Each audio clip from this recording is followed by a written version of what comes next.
MSW Media.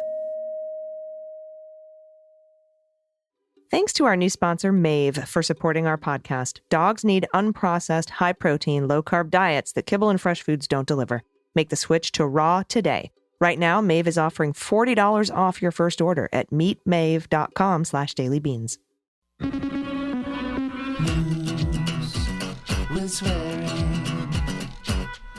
Daily beans, daily beans. Daily beans, daily beans. Hello, and welcome to the Daily Beans for Tuesday, April 18th, 2023. Today, there is no settlement in the Dominion Fox News case, and the trial starts today.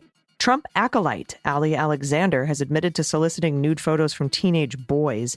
Senate Republicans are blocking a bid to replace Dianne Feinstein on the Judiciary Committee. Clarence Thomas will amend his financial disclosure forms. And the Speaker of the Tennessee House is breaking the law. I'm Allison Gill. And I'm Dana Goldberg.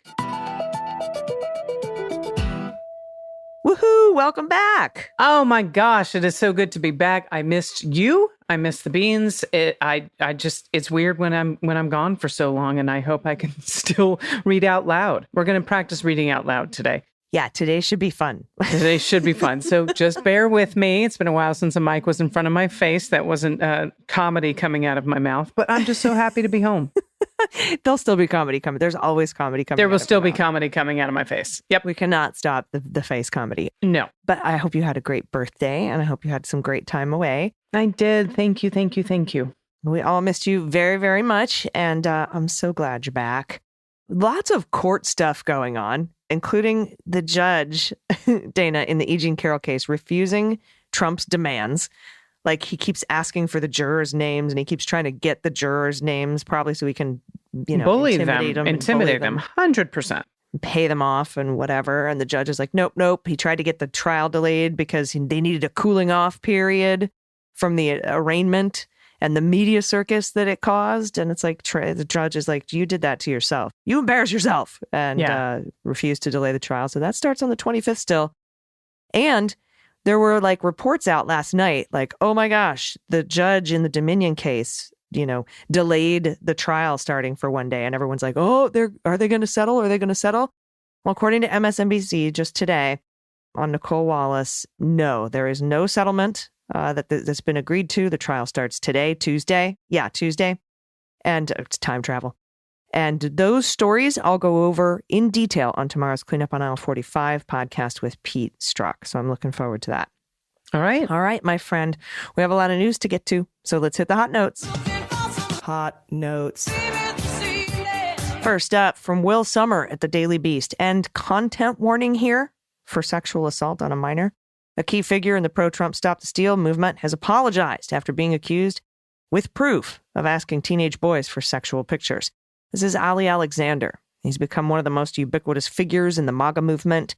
Trump himself reportedly requested that Alexander speak at his Stop the Steal rally before the riot, with his appearance only quashed by a last-minute intervention from Trump aides. But this week, Alexander stands at the center of a scandal that raises questions about how powerful men on the far right treat young acolytes. Quote, "This is so gay," Ali Alexander said in a statement issued Friday night that addressed the allegations in broad terms. Alexander, who's described himself as bisexual in the past, added that he was battling with same-sex attraction, quote unquote, which, by the way, has nothing to do with assaulting and soliciting nude pictures from teenagers.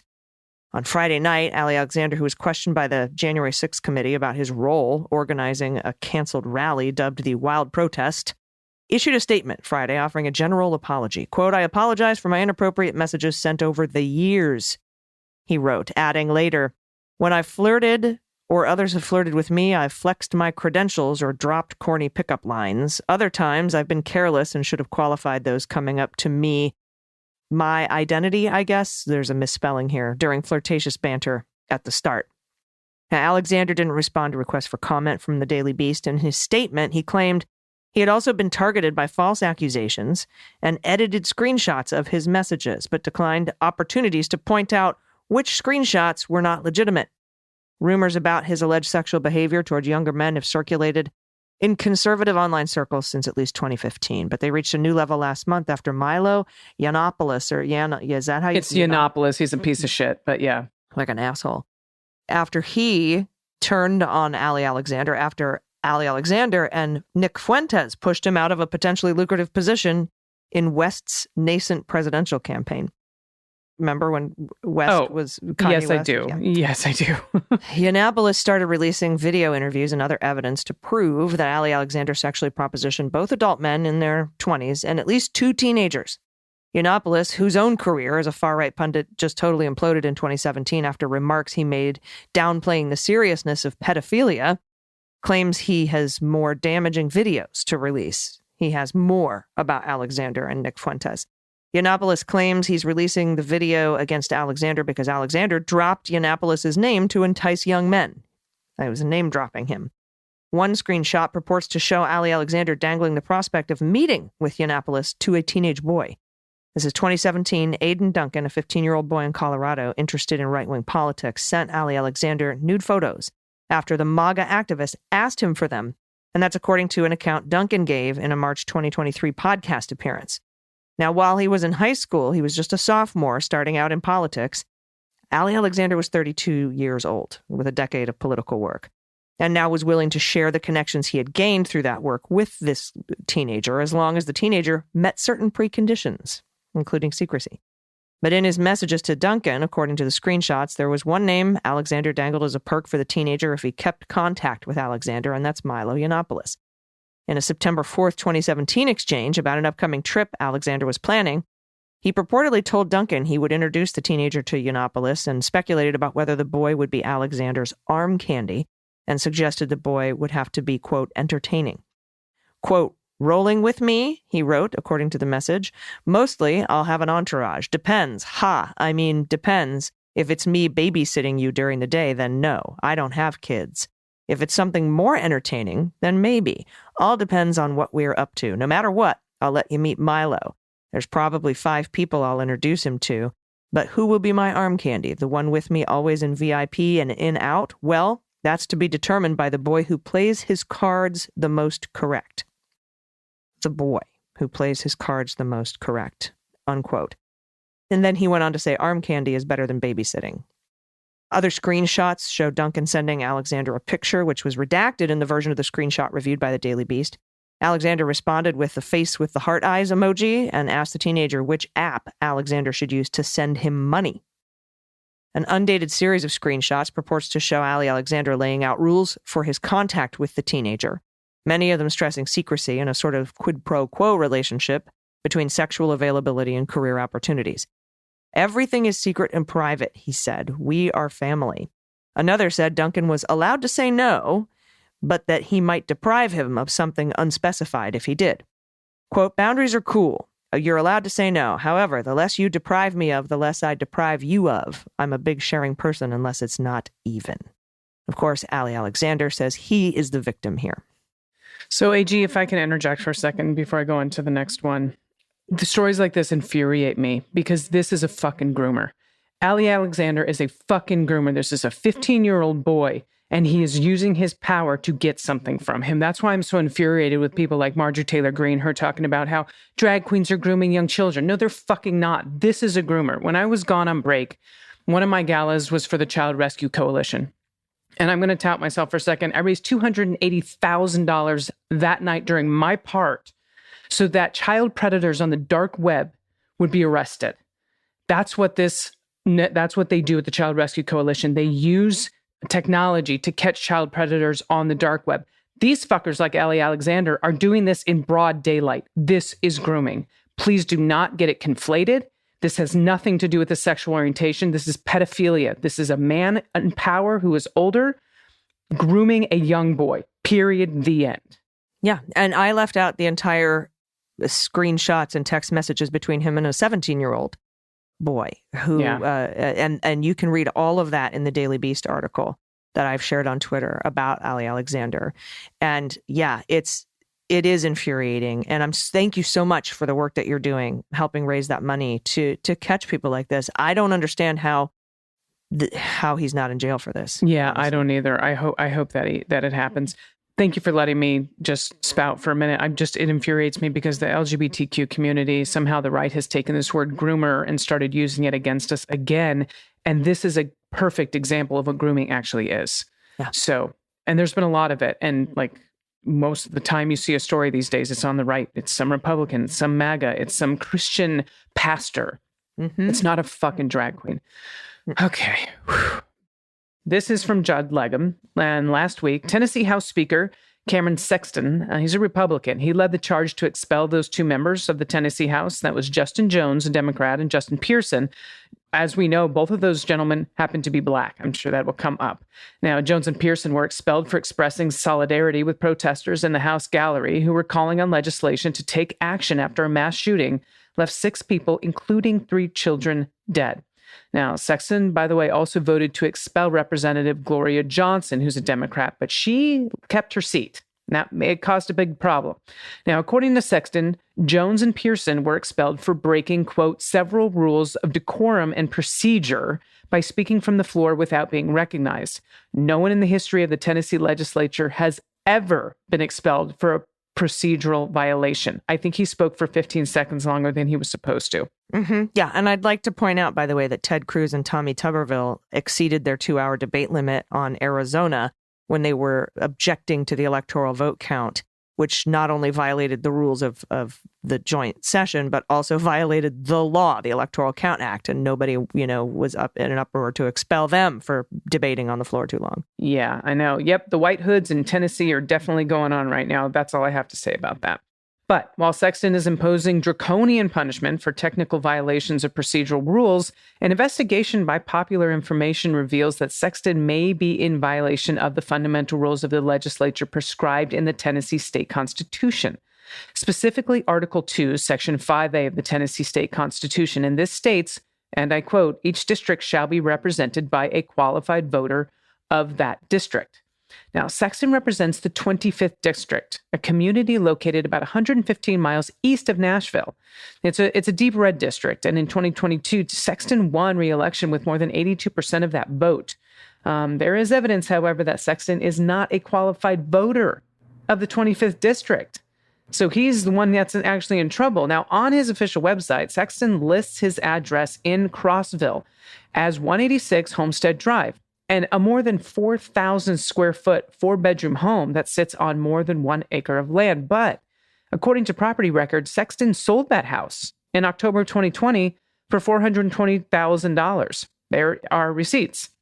Sexton then purchased a much smaller house, 1,200 square foot, 2-bedroom condo in a nearby retirement community. Well, Sexton listed that condo as his residence when he filed the run for re-election in 2022. So, under Section 2-2-122A5 of the Tennessee Code, very specific, and this is a quote from that, the place where a married person's spouse and family have their habitation is presumed to be the person's place of residence. Well, Sexton has 2 children, 2 adult children from a previous marriage. He has 1 school-age child with his current spouse, Lacey. There's significant evidence that Sexton's wife and family do not live in Crossville. So Sexton's youngest child is enrolled at John Edwards Classical Academy, and this is a private Christian school outside of Nashville. Sexton and his spouse are shown regularly attending events on the school's Facebook page. The school is more than 2 hours from Sexton's purported residence in Crossville. During the legislative session, representatives who live a significant distance from Nashville generally stay in Nashville during the week and they commute home during the weekend. But the Tennessee legislature is only in session from January to April. So according to one of Sexton's Crossville neighbors, he lives elsewhere year-round, like he's never there. So the neighbor said that Sexton is only around on weekends, except occasionally in summer when school is out of session. Sexton's presence is conspicuous because he lives at the end of a small cul-de-sac. And as Tennessee House Speaker, he's often accompanied by law enforcement. So you would see this coming into a cul-de-sac. This is a quote. He says he lives here, the neighbor said, but he's not here. The light is on, but nobody's home. Nobody's home. Right. So the neighbor shared this information with Popular Information, which is the source we're talking about, called Popular Information, on the condition of anonymity because they were fearful of the implications of speaking publicly about one of the most powerful people in Tennessee. Now, Sexton's office did not respond to a detailed request for comment about his residency. While the evidence suggests that he lives in the Nashville area, he still collects tens of thousands of dollars from Tennessee taxpayers based on the premise that he is a full-time resident of Crossville. Now, under Tennessee law, during the legislative session, all members receive a per diem expense. This is for meals and incidentals equal to the allowance granted federal employees for such expenses in the Nashville area. Well, in 2022, that was around $79 per day. But the members who live more than 50 miles outside of Nashville are entitled to a much larger per diem, $313 in 2022, to cover the cost of lodging in Nashville. These per diems are also available when the legislature is out of session if a member has to travel to Nashville to conduct official business. It makes sense. Sexton has taken the larger per diem, which is pegged to the cost of a hotel room in Nashville. Now, on the form, Sexton claims a round-trip commute, which is 236 miles. During the 2020 legislative session alone, he billed taxpayers $19,000. Now, in total, Sexton may have overcharged Tennessee taxpayers as much as $78,756 since 2020. So Sexton's office, of course, did not respond to a detailed request for comment about his claimed per diem expenses. It sounds like a lot of fucking people aren't claiming shit when they're supposed to, and I know you have another story on that. I absolutely do. But guess what? When you fucking expelled the 2 young black men from your state house, this is the kind of microscope you get on your shit. Welcome. Yep. Asshole. This is the find out part of fuck around. Yes. Now, more on fucking around and finding out, or just fucking around, because apparently there's no way to find out. He's such a schmuck. I'm not even going to call him Justice. Clarence Thomas intends to amend his financial disclosure forms to reflect a 2014 real estate deal he made with GOP megadonor and Nazi paraphernalia collector Harlan Crow. The deal between Thomas and Crow, a Dallas real estate magnate and longtime friend of Thomas, involves the sale of 3 Georgia properties, including the home where Justice Thomas's mother, Leola Williams, 94 years old, currently lives. The source said Thomas has always filled out his forms with the help of aides, so he's throwing his aides under the bus here, and that it was an oversight not to report the real estate transaction. Seems like if you aren't a detail-oriented person, maybe you shouldn't be interpreting the Constitution.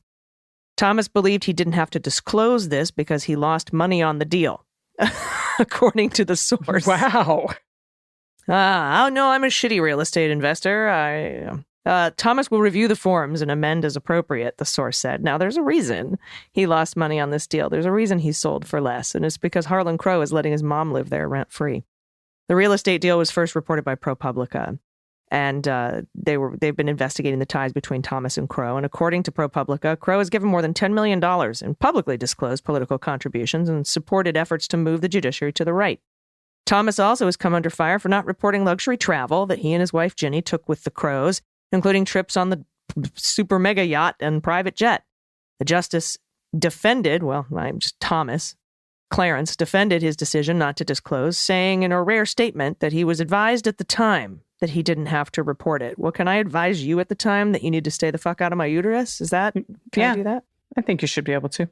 Yeah. As part of the negotiated sale price on the properties, Williams, who was 85 at the time of the deal, was given an occupancy agreement to be able to live in the home for the rest of her life. She lives rent-free, but is responsible for paying the property taxes and insurance. Thomas and his wife put about $50,000 to $70,000 into the mother's home in capital improvements, and once the sale was completed, Thomas's proceeds were $44,000. Because there was no gain, Thomas thought there was no need to report. But $44,000 is a gain. Section 7 of the financial disclosure form clearly indicates, however, that a transaction needs to be listed irrespective if there was a loss. Thank you so much, AG. And I think one of the most disheartening parts of the story is that his mom's 94. And not that she's still alive. It's just that means there's better genes in that family than I had hoped. Yeah. You can just take that where you would like to go with it at this point. Yeah. Yeah. All right. This last story, and this is from Liz Goodwin at The Post. Senate Republicans lined up against Democrats' push to temporarily replace Dianne Feinstein, as we know, the Democrat in California, on the Senate Judiciary Committee on Monday, appearing to doom Democrats' plan to solve the political and tactical problems caused by her extended health-related absence. Feinstein's 89. She's the oldest member of the Senate. She announced last week that she had asked Senate Majority Leader Charles Schumer, Chuck, if you will, to temporarily replace her on the committee while she continued to work from home and recover from a case of shingles. Well, that followed calls from some congressional Democrats for Feinstein, who has been absent from the chamber since February and has provided no return date, to resign from the Senate entirely. Now, her absence has stalled confirmations of President Biden's judicial nominees, given that only judges with some Republican support can move to the floor without her tie-breaking vote on the committee. But Republican senators spanning the far right of the conference to the middle said Monday they would not go along with the request, with some noting it's unprecedented to temporarily replace a senator on a committee. Not true. Now, most committee assignments for both Republicans and Democrats are passed without fanfare or controversy by unanimous voice votes on the Senate floor. But replacing Feinstein in the committee would take 60 votes to approve given GOP objections, which means at least 10 Republicans would need to back the measure. Yeah. Well, while Feinstein previously said she will not resign before her term is up, Governor Gavin Newsom said in 2021 he would appoint a Black woman to fill the role if Feinstein were to step down before 2024, a move that would scramble the race to replace her. Now, a number of Democrats have already lined up to succeed Feinstein. That's including Barbara Lee, Katie Porter, and Adam Schiff. And AG, I know that you've got a theory on this whole thing that you've been, spreading on the Twitters. Well, at first, when I thought that the Republicans wouldn't be assholes, shame on me. Yeah, what were you thinking? And let us just temporarily replace a sick person. I was like, well, just let them replace her on the judiciary. We don't need her major vote in the full Senate because we aren't trying to pass anything between now and 2024. But now that they're blocking her on the judiciary and we need those judicial confirmations, and I think she needs to resign. The only trouble here, and I don't know how to work this out, is that whoever Gavin Newsom appoints is going to have a really strong advantage in the 2024 election, which really means the governor is picking our senator and not the people. And you know me, I like the people to pick our representatives. But, in the face of not being able to get judges put on benches, it's like I really now do think she needs to step aside and have Gavin Newsom appoint someone to replace her. Yeah. And in the interim. And then that person can run for that seat in 2024, along with the others who also want to run for it. So if purportedly, if he keeps his promise, he would nominate Barbara Lee. Yeah. And she would have an advantage, and which is fine with me. I mean, I as long as there's a representative Democrat in that seat, I'm happy. I'm a happy person. I just like the people to be able to select. But when we can't appoint judges, there's a problem. Yeah, no, I agree with you. All right. So everybody, stick around. We're going to take a quick break and then we'll be right back with the good news. Yay. After these messages, we'll be right back. As a devoted dog owner, I understand the importance of providing my puppa with the best nutrition possible. That's why I was excited to discover Maeve raw food for dogs.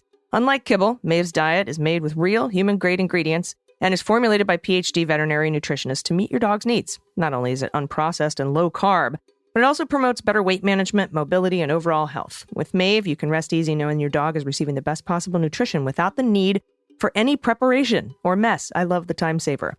I was initially skeptical about trying raw food for Olive, but after seeing the positive changes in my best friend's dog, Marley Moo, I decided to give Maeve a chance.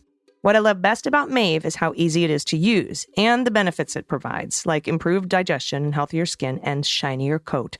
Maeve Raw Food for Dogs is the answer to all dog parents' prayers. It delivers high-quality protein, low-carb diets that kibble and fresh foods can't match. Maeve is not only easy to use, but it's also supplemented with 7 essential health benefits that promote optimal health in dogs. I went for anxiety. From reducing itching and shedding to better breath and regular bowel movements, the benefits of Maeve are undeniable. Within 28 days, most dog parents notice a marked improvement in their dog's health. So give your furry friend the gift of a long and healthy life with Maeve Raw Food for Dogs. Make the switch to raw today. Right now, Maeve is offering $40 off your first order at meetmaeve.com/dailybeans. Go to meetmaeve.com/dailybeans. That's meetmaev.com/dailybeans to receive $40 off your first order. Everybody, welcome back. It's time for the good news. Who likes good news? Everyone? Then good news, everyone!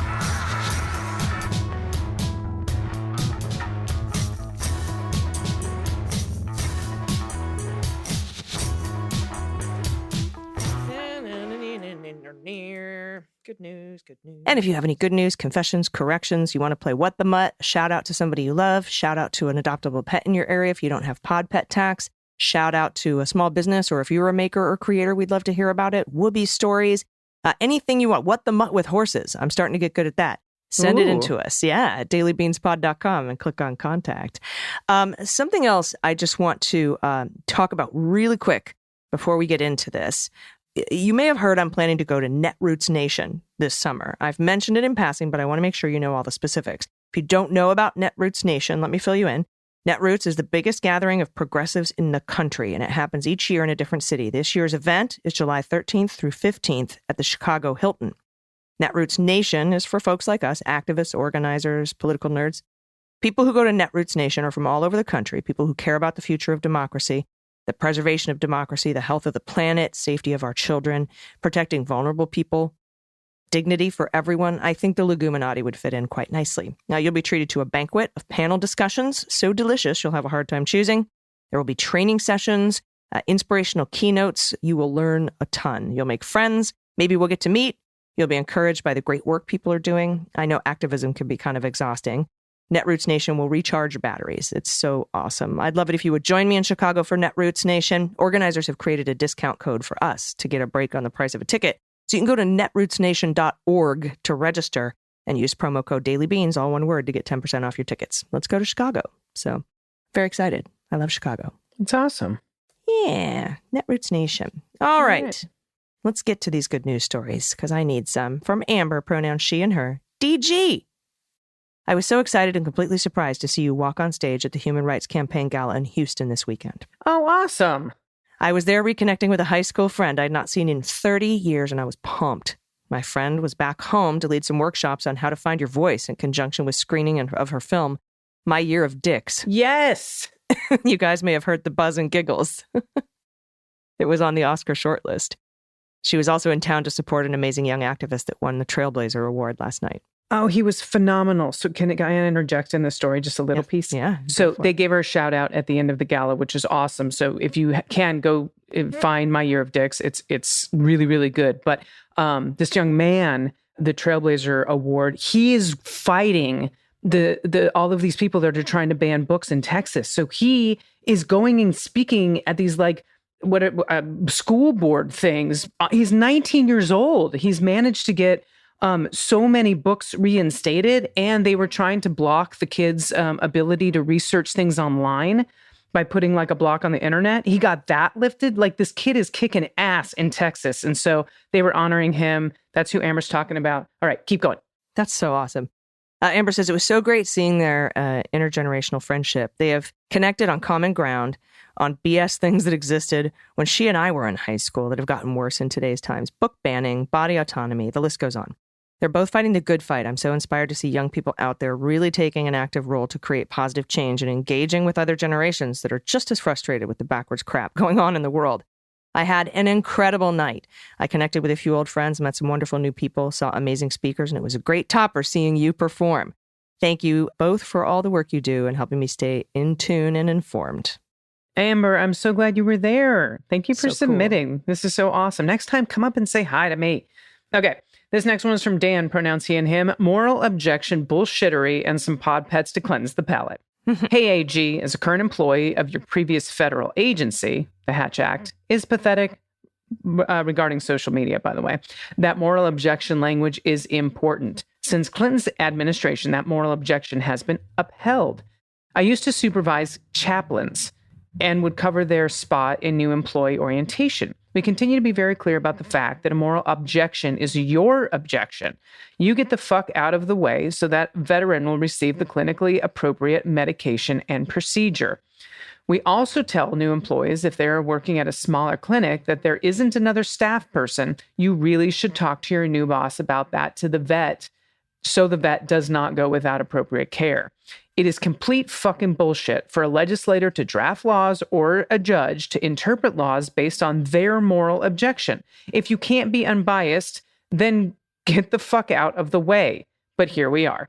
Okay, here's my daughter's big boy, Riley, our little boy, Bootsy, and can you find the stealthiest cat, Baker? Also, excuse the DIY couch upholstery. Pinterest can fuck off into the sun.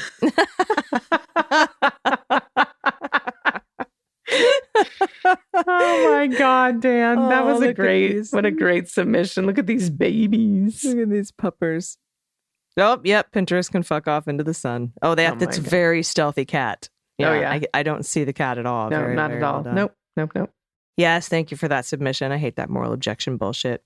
Next up from Melissa W. On April 15th, I had a mental breakdown and I asked for help. But I'm on a provincial disability pension, which makes counseling difficult to pay for. I'm having trouble finding acceptance with how I look about 9 months after I finished active treatments for breast cancer. I managed to get a phone appointment with the counselor at my local cancer clinic, and my parents are willing to pay for a bunch of sessions at a nearby counseling clinic.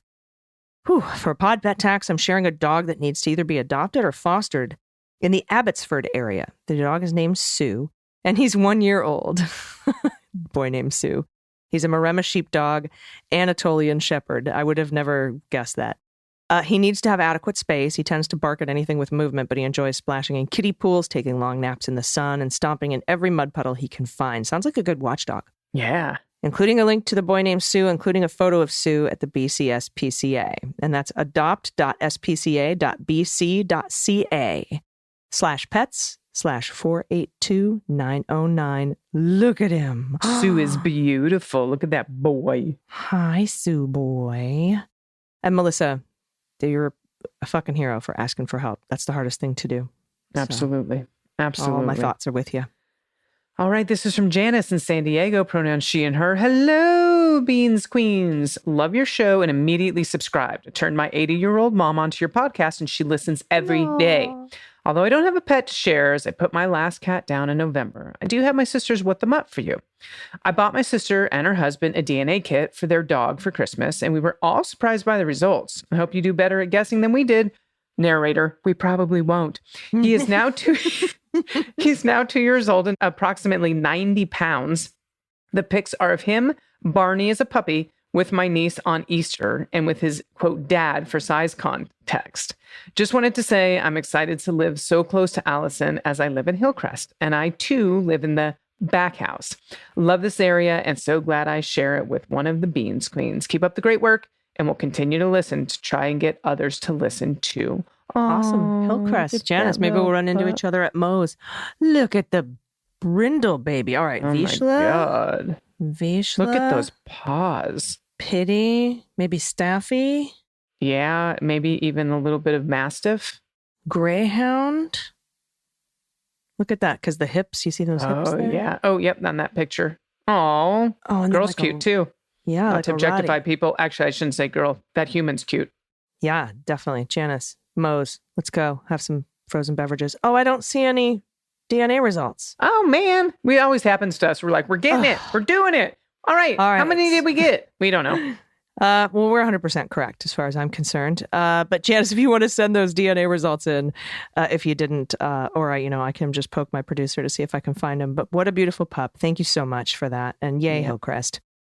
Up from Susan, pronouns she and her. True confession. I've always loved dogs and didn't really think much about cats, except that they were cute and I was allergic. After spending a vacation week on a daily antihistamine with my best friend and her many, many rescue cats, I am hooked. Getting to know them was such a joy, from the ones that snuggled me to one who stayed hidden until feeding time. My daughter now has a boyfriend with 3 cats, so she's a convert also. As pictured, May played along in the green tape box. Oh, cool. Have you been around on the tape box? Yeah. Okay. Yep. I didn't know how long you've been gone. It seems like years. I also included her in her full glory, also with her love bug kitty sisters cuddled together. Who couldn't love all that floof? Thank you for all you do. It has to be so much work, AG. You and Dana and the team are very much appreciated. Oh, thank you so much, Susan. All right, let's see. Extreme gorgeousness right now from May. Oh, she's so cute. Mm-hmm. The split color chinny chin chin. Excellent view of the toe beans. Right in the box. So funny. That's fantastic. And look at the pooch there, the belly. Little Yeah. chonkers. And snuggles. Chonkers. Thank you for that. All right. This next one's from Elia. Pronouns he, him. I hope I said that correctly. I've got some phonetic spelling there, so hopefully that was right. Now, Sunday night, I finally went to They Might Be Giants concert. I bought tickets for in early 2020. I could rave about the show, but suffice to say it was amazing. In the banter between songs, John Linnell noted that he had just learned that the, quote, they tiara they sell, one for each word in the band's name, is popular in the non-binary community. Of course it would be. That's brilliant. John Flansburgh's response ended with a shouted, quote, trans lives matter. Awesome. That drew a loud cheer from the crowd. Yeah, that's the right reaction, responded Flansburgh. What a great interaction at the concert. Yeah, that's them, man. They're so Love cool. it. I happen to know that somewhere in the audience, a good friend was in attendance with his recently out transgender teenage daughter. I don't know what that moment meant to her, but I hope she felt the enthusiastic love and support of thousands cheering for her. John and John, if you're listening, I want to tell you that as a teenager myself in 1990, Flood was the first album I ever loved on its own terms, not because some song was on the radio over and over, not because MTV told me I should like it, but because of something intangible and resonant. Thanks for the music. Yeah, it was an absolutely incredible concert, and that's just them. And Flansburgh is amazing. Linnell is amazing. And I'm so, so grateful and lucky and honored that they do the music for this show. I really am. It means a lot. Awesome. AG, if I can, and I know you usually allow me to do this one's a little special to my heart. And I know the Beans listeners always care about organizations, and we've got good news submissions talking about organizations. Well, there's one that's important to me, and a friend of mine's on the board. It's in California. It's a summer camp for LGBTQ youth. Awesome. It's called Brave Trails. Now, they need funding and they need help. And so it's a summer camp in California that you can apply to get into. You can pay if you're able to, or they do give scholarships. So this is why they need help with the funding. So if you would like to donate to something that is really important, it creates a safe space for LGBTQ youth from all over the country, you can go to bravetrails.org and make a donation. I know they could use it. If you're not sure how to help and you know you want to give your money somewhere, please, it's a reputable site. It's a reputable camp. They have trained counselors, and it's a wonderful place, especially right now for our youth that are getting hammered left and right about their existence and about their worth. And so this is a good one. It's called bravetrails.org. And I thank you. Thank you. How fucking cool, you know, that I'm so glad that these spaces and places exist now. Yeah. You know, when I think about a summer camp like that, or if I think about what Lizzo's doing, you know, and I remember being when I was young that there was nothing like that. Yeah. You know, and so, you know, I'm just so thankful, like, to the universe that good people are doing this, and especially in this climate where autocracy is afoot and LGBTQ hate is rampant.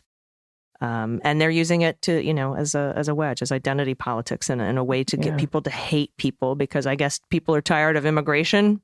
I guess there's no caravans. That didn't work. Let's use trans kids. Fuck all the way off. Yeah, it's fucking, it's so awful. So awesome. Thank you so much. And that's so cool. Yeah, if you can support that at all, that would be great. All right, we're going to be back tomorrow. How long? When are you leaving again? You have me until next Tuesday. God, listeners, I'm so sorry. This is just a strange flurry of trips. You're going on vacation, though, which is great for like a week of the part of the time I'm gone, but you have me till next Tuesday. Yeah, first week of May will be dark. But hey, you're out there raising $280,000 during your little part of one little thing to help. I mean, you gotta. Yeah. They use this in 90 different countries around the world, 97 countries around the world. FBI and police, my friend's family developed it. They developed this software and technology. They give it to law enforcement for free. So I've been doing their gala for the last 5 years, and the people in the room from all backgrounds, Republican, Democrat, they just care about these kids, and it's law enforcement. And I've been able to walk a thin line of really fucking heavy material, AG. Like, I cry in every single gala because there's these cops and these FBIs that, you know, guys that they have to pretend to be predators on the dark web so they can get into these rings and these circles. And it literally destroys their heart, like their blood pressure. They gain weight. They're losing their hair. They're trying to save these fucking kids. And that's why I get so angry with people like Marjorie Taylor Greene. There's so many reasons to be angry at her for, because she's just a piece of crap. But this one specifically is really getting me. It's really getting me. Yeah. Yeah. Well, thank you for all the work that you're doing. We fully Yeah. support it. I know the Leguminati does too. So, Yeah. all right, we'll be back in your ears tomorrow. Until then, please take care of yourselves, take care of each other, take care of the planet, take care of your mental health. Vote blue over Q. Take everyone with you. I've been AG. And I am DG. Hoo-hoo, and them's the beans. The Daily Beans is written and executive produced by Allison Gill with additional research and reporting by Dana Goldberg. Sound design and editing is by Desiree McFarlane, with art and web design by Joelle Reeder with Moxie Design Studios. Music for The Daily Beans is written and performed by They Might Be Giants, and the show is a proud member of the MSW Media Network, a collection of creator-owned podcasts dedicated to news, politics, and justice. For more information, please visit mswmedia.com. MSW Media. The Coca-Cola Company, Keurig Dr. Pepper, and PepsiCo are bringing consumers more choices with less sugar than ever before. From sparkling, flavored, and bottled waters to zero-sugar sports drinks, teas, and sodas, consumers are taking advantage of these choices. In fact, nearly 60% of beverages sold contain zero sugar. To learn more, visit balanceus.org.